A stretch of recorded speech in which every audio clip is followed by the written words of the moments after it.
दोस्तों, गीता के पहले अध्याय से आपको यह सीखने को मिलेगा कि ऐसी कौन सी सबसे पहली चीज है जो आपको लाइफ में आगे बढ़ने से रोकती है।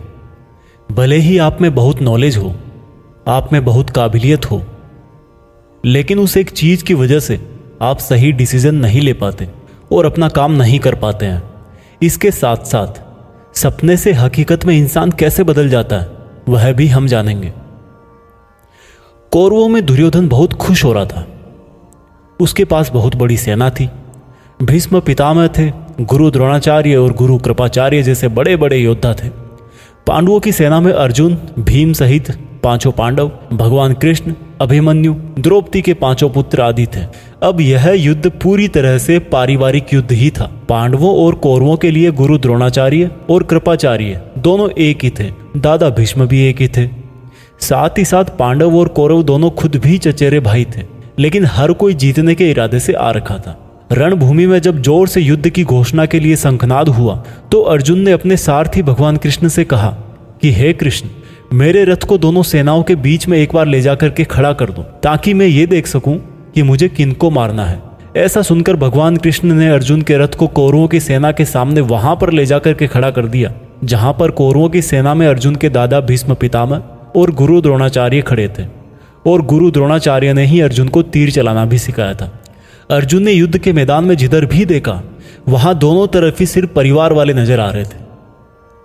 ये देखकर अर्जुन बहुत दुखी हो गए और कृष्ण से बोले, यहां तो हर कोई मेरा सगा संबंधी ही है, मैं अपने ही लोगों को युद्ध में नहीं मार सकता। मुझे इस राज्य के लिए तो क्या, अगर कोई तीनों लोक भी दे तो भी मैं ऐसा युद्ध नहीं करूंगा जिसमें मुझे अपनों को ही मारना पड़े। इस तरह से अर्जुन पूरे दुखी होकर और खुद को कोसते हुए अपने धनुष को छोड़कर रथ में वापस जाकर बैठ गए। दोस्तों, गीता के इस फर्स्ट चैप्टर से हमें यह सीखने को मिलता है कि वास्तविकता सोच से अलग होती है। हमें नहीं पता होता है कि जब हम कोई काम करने का इरादा लेकर जा रहे होते हैं तो वहां पर क्या हो सकता है।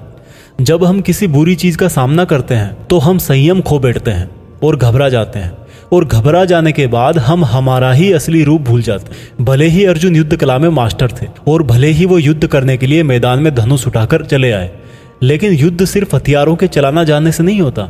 उसके लिए इरादे भी चाहिए होते हैं, इमोशनल स्टेबिलिटी चाहिए होती है। मैदान में आकर अर्जुन को अपनी ड्यूटी से ज्यादा फैमिली और गुरुओं से मोह हो गया और उससे फिर वो दुखी हो गए। वो युद्ध करने का डिसीजन नहीं ले पाए।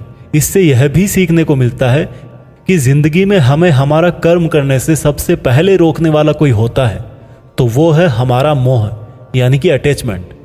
आप सुबह जल्दी उठ सकते हो, लेकिन आपको नींद और आलस्य का मोह होता है। अर्जुन एक क्षत्रिय थे और युद्ध करना ही उनका काम था, और वो युद्ध करने में बहुत अच्छी तरह से ट्रेंड भी थे, लेकिन वो अटैचमेंट में आकर अपना कर्म भूल गए। इसलिए अगर लाइफ में आपको चुनौतियों से लड़ना है तो आपको अपने अटैचमेंट को सेक्रीफाइस करना आना चाहिए। दोस्तों, इसको आप इस तरह से भी समझ सकते हो। मान लो आप किसी से बहुत प्रेम करते हो, लेकिन वह मनुष्य आपके प्रेम की कदर नहीं करता। ऐसे में आपको उसका प्रेम पाने का मोह नहीं होना चाहिए, क्योंकि अटैचमेंट किसी भी तरह का हो, जब तक वो है आप अपनी लाइफ के अर्जुन नहीं बन पाओगे।